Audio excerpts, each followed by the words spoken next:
Captain Nostalgia here for Victims and Villains, and I had a chance to sit down with the director behind The Last Matinee. You guys can hear our review in our Sleepaway Camp episode. Link is in the description below. If you guys are new to Victims and Villains, we are a nonprofit and a publication that creates content which educates and engages individuals on mental health awareness and suicide prevention through pop culture. Before we get to the interview, I just want to remind you that you have value and that you have worth. If you or someone you know is struggling with suicide, addiction, self-harm, or depression, please consider the resources down below in the description below. Suicide is currently the 10th leading cause of death in the United States. There are 130 suicides that take place as of this recording in the United States alone. And when we look to international numbers, there are 800,000 successful suicides. So if you or someone you know is struggling, please consider the resources below. And remember, you have value and that you have worth. I hope you guys enjoy this interview with Maxi Contenti. Hello, how are you doing this morning? Hey, Josh. I'm in the afternoon. I'm well. I'm in Spain, so it's 5 p.m. here, 5:30. Oh, nice. Yeah, it is a little after 12:30 here. So let's talk about this film, the Last Matinee.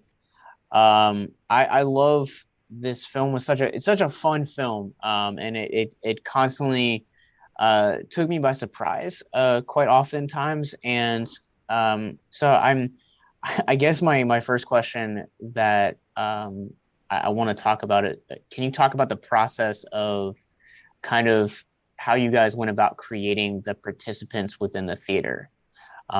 Because you have the child for one, you have kind of like the first date couple, and you have the bus kids and the Brooke Shields look-alike, as the film says. And I'm wondering how you guys kind of what the process was for like coming up with these arcs that would all kind of coincide with the killer.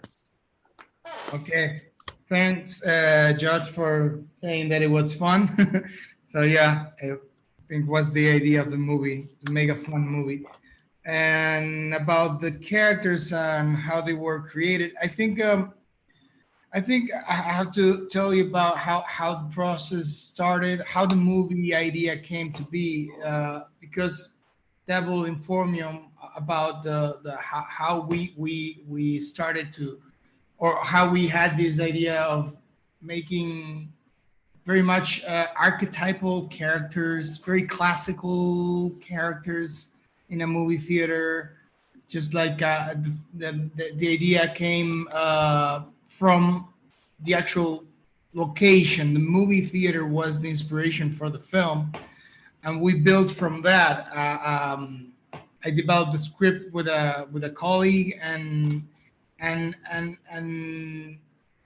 because the process started with the movie theater, and I knew this theater from when I was a kid, and I shot a commercial there, and that's how the idea came, and so we did a scouting of all the location, and started to come up with what this horror movie was going to be, and we defined that it was going to be a slasher. And so which kind of character tropes are we going to bring?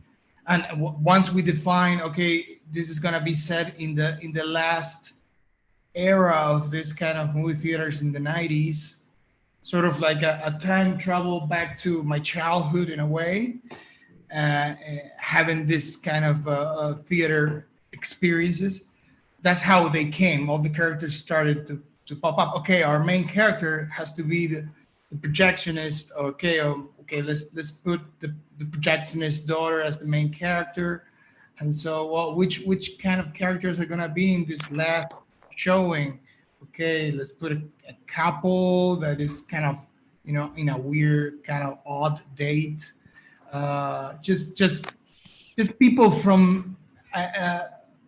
I think that also the thing with the storm and the rain in the city also brought many types of characters. The drunk guy, the old man sleeping, sort of like communal. This theater was, this kind of theaters were very much a place of social, social ground, social, area. So that's how they came. Okay, people used to just hang out in theaters and just go just because. Okay, just it wasn't that exclusive, or it was just more common, I guess. Just like an old city gallery or something like that. So that's how. I mean, And yes. yeah, so I actually have a quote here talking about how the film wanted to be like a tribute to Gylo films and American slashers, and I think that you definitely pulled that off. I think some of the more surprising elements for me came into the film's third act that I don't want to spoil, but one of the things that I think this film does really well is its use of lighting and shadows. And I love how the first two acts, you don't really know who the killer is. You guys have the it's all POV, or like you guys only kind of see like the torso down when it comes to the killer. It really heightens the suspense aspect of it. What did you guys kind of always imagine the film kind of embodying and taking on the shadows and the lighting as an extension of the killer? Yes.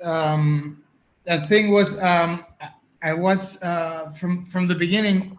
My idea was to create, in a way, a powerful antagonist, and that's how the slasher thing, the subgenre of slasher came, because slashers have the best villains. So I wanted a powerful local, in a way, Uruguayan or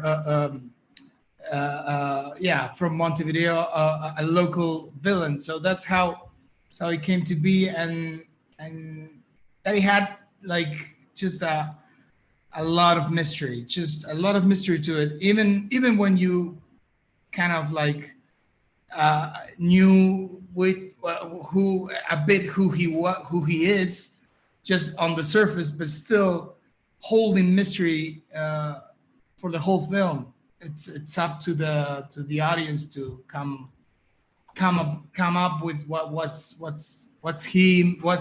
this killer all about.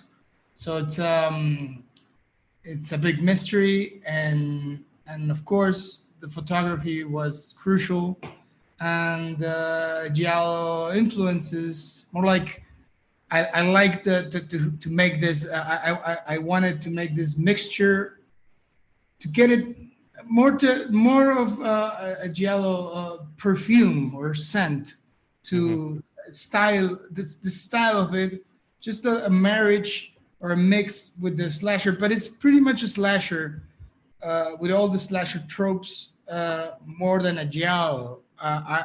It's not a whodunit like giallos are in that subgenre, but it has it's a slasher with a giallo perfume. I can say that, and very much taken by 90s slashers and 80s slashers, but especially 90s slashers too. Because it's set in the 90s, but it has also the style of or brings back some of it, of those killers from the 90s. Yeah, and I'll just comment on that real quick before kind of moving on to my next question. Even the character design of the killer feels very reminiscent, at least to me it did, of I Know What You Did Last Summer. And that was something that I really enjoyed, and there's one of the first deaths within the film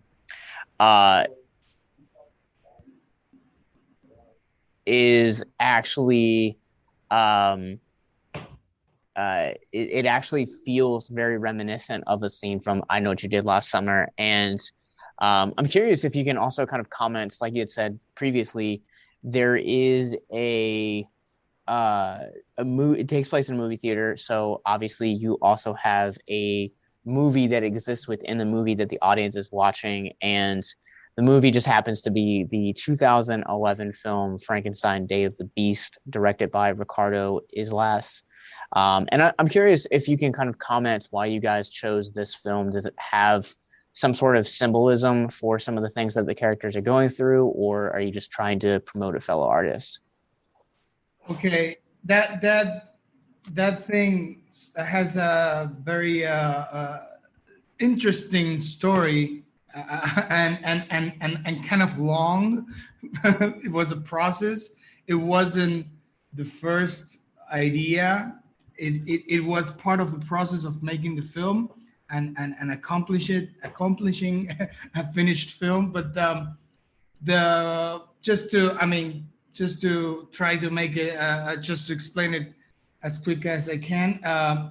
The first idea wasn't to put this film. It was to actually shoot a sort of like a Italian horror mock-up film. I was really excited because that was scripted. I was going to do two films in a way, or maybe a little short film inside of the main film, and we didn't have the budget for it.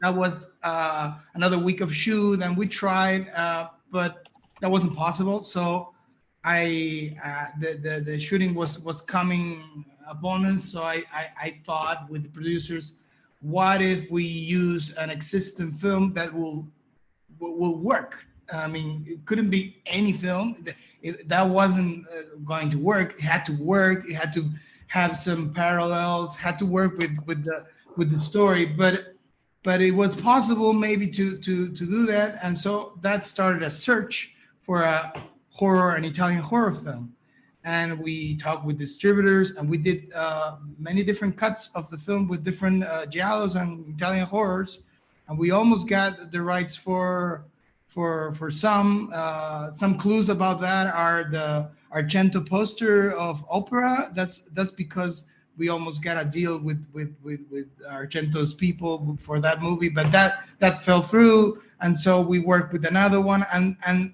those all fell through, and the pandemic started, and then I had this ace on my sleeve that was Ricardo Islas, who plays the killer in the film. And that's he's the horror pioneer from Uruguay. He's the first filmmaker of horror in Uruguay ever, and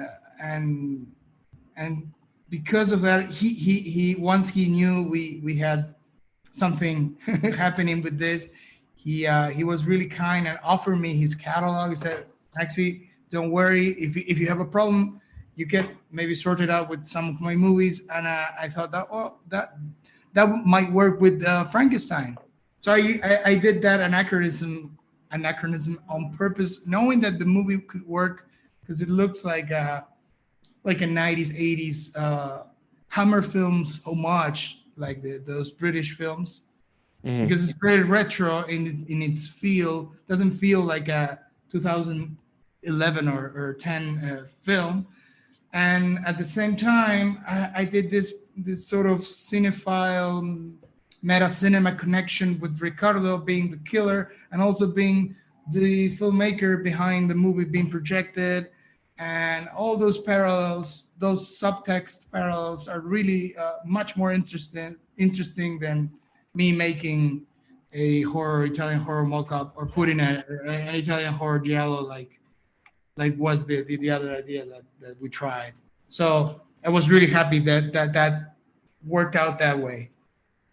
I really enjoyed it because it felt like almost like a subplot to the film, and now I really want to be able to go out and watch the movie. And I'm also kind of curious if you can, to go back to the participants that we opened up the interview with.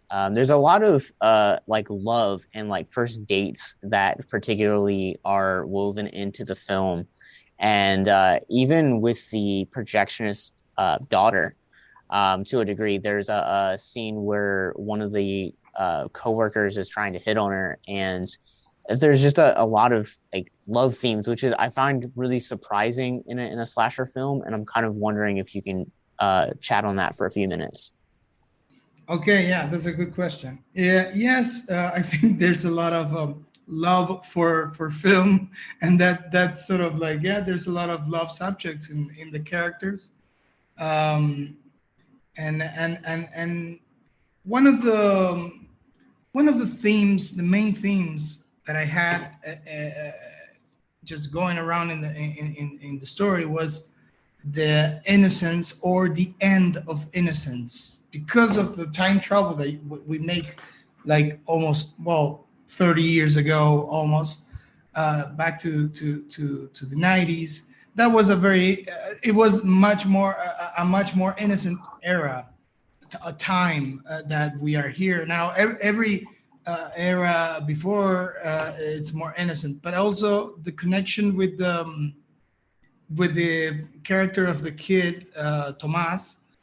He represents that innocence and that end of the innocence. So I think all this love stories in a way are the innocent represented, and sort of kind of like a micro world representation of all these characters that are going to be victims of something horrible, and they're innocent. They don't think that something like that could happen, and sort of like that. I think that's why there's so much love stories and things like that.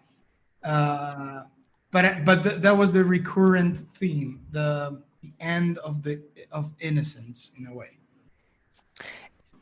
Thank you, guys. It was Thank a you so pleasure much. to talk to you, Maxi. Pleasure, Josh. Thank you. Yep. Have a good one.